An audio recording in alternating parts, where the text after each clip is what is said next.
With modern medicine, could a person be tortured for decades? Sounds like working in customer service. You say this like torture requires physical harm to be done. Here in the modern era, we've redefined torture to be markless.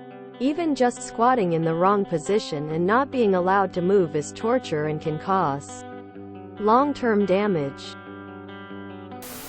As someone with chronic illness, I'd say yes. It wouldn't be that hard.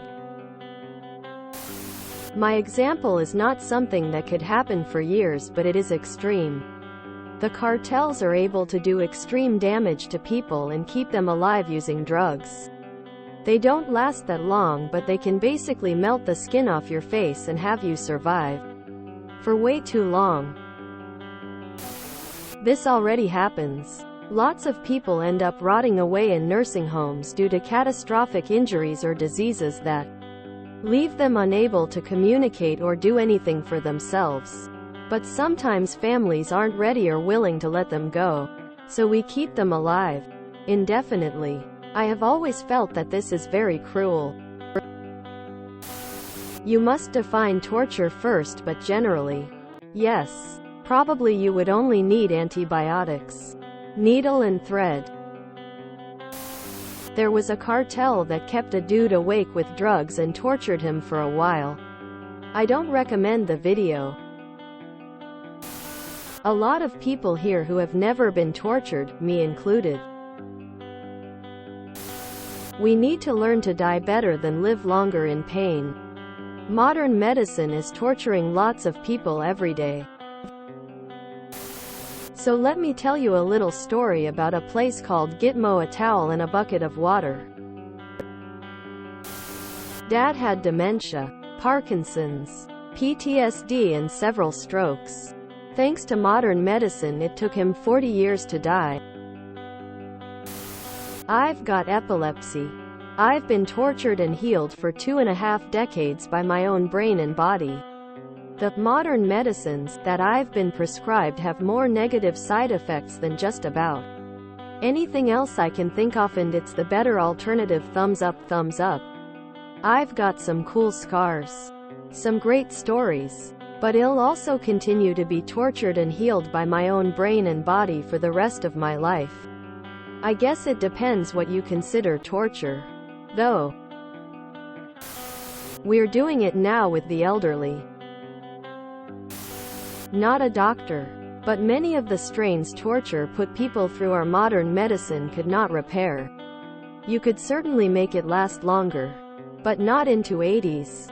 I say this primarily because of conversations I have had with veterans with medical issues and family members who have experienced some form of trauma. High stress for extended periods of time really lowers your lifespan. The strain on your heart muscle with increased blood pressure alone seriously lowers your lifespan. I always think about Eric Carle, author of the children's book The Very Hungry Caterpillar, and his father when I hear about endurance torture. He was captured at the beginning of WW2 by the Soviets and tortured for years as a POW. After the surrender, he weighed just 85 pounds and of course absolutely traumatized. ICU nurse here. During COVID, I once kept a man alive for an entire month while he begged for death with all his strength because his wife was the decision maker.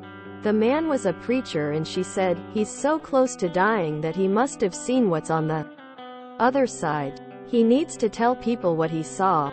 I discharged that guy to a long-term care facility where I'm certain he was ignored and died. If that isn't torture, IDK, what is?